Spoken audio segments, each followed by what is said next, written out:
Hi అండి. Welcome to అమ్లు boutique. ఈరోజు ఇంకొక అవుట్‌ఫిట్ చూసేద్దాము. ఈ కస్టమర్ వచ్చేసి శారీ ఇచ్చేసి లెహెంగాని కన్వర్ట్ చేయమన్నారు.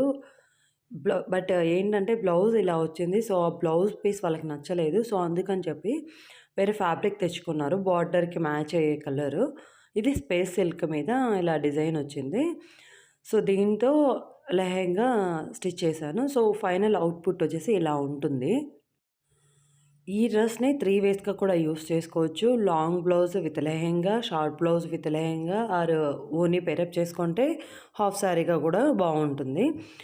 సో, ఇంకా బ్లౌజ్ డీటెయిల్స్ వచ్చేసి cut work front and back same pattern ఉంటుంది. అలాగే front and back cut work ఉంటుంది. ఇంకా లెహెంగా డీటెయిల్స్ వచ్చేసి ఫ్యాబ్రిక్ కింద 2 లేయర్స్ ఆఫ్ లైనింగ్ వస్తుంది. One is a cotton lining, one layer is a can layer. So, దీనికి total 3 layers ఉంటుంది లెహెంగా. దీనికి లేస్ యాడ్ చేయడం వల్ల ఇంకా హైలైట్ అయింది. బ్యాక్ కూడా బ్లౌజ్ ఎలా ఉంటుందో అని కూడా మీకు చూపిస్తున్నాను. హుక్స్ ఇచ్చాను బ్యాక్ సైడ్. ఇంకా హ్యాండ్స్ వచ్చేసి రెగ్యులర్ ప్యాటర్న్ కాకుండా డిఫరెంట్‌గా అని చెప్పి వాళ్ళు రెఫరెన్స్ పిక్ ఇచ్చారు. ఇలా పెట్టాను ప్లెయిన్ నెట్.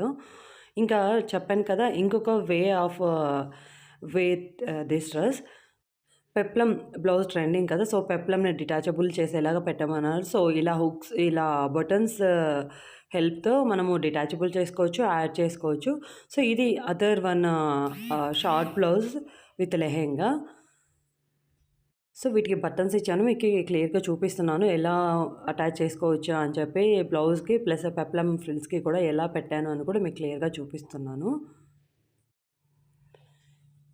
ఇంకా లెహెంగాకి టైట్ చేసుకోవడానికి థ్రెడ్ ఇచ్చాను. అలాగే హుక్స్ ఇచ్చాను. ప్లస్ సైడ్ గ్యాప్ లేకోకుండా జిప్ కూడా ఇచ్చాను. ఇక్కడ మీకు ఎటువంటి ఇబ్బంది లేకోకుండా ఉండడానికి. ఇంకా బ్యాక్ సైడ్ అయితే హుక్స్ ప్రిఫర్ చేస్తాను బ్లౌజ్‌కి. ఎందుకంటే బ్యాక్ సైడ్ ఫుల్ ఓపెన్ అవుతుంది. సో, అందుకు హుక్స్ ప్రిఫర్ చేశాను. లాస్ట్‌లో పిక్స్ కూడా యాడ్ చేశాను. Please subscribe my channel.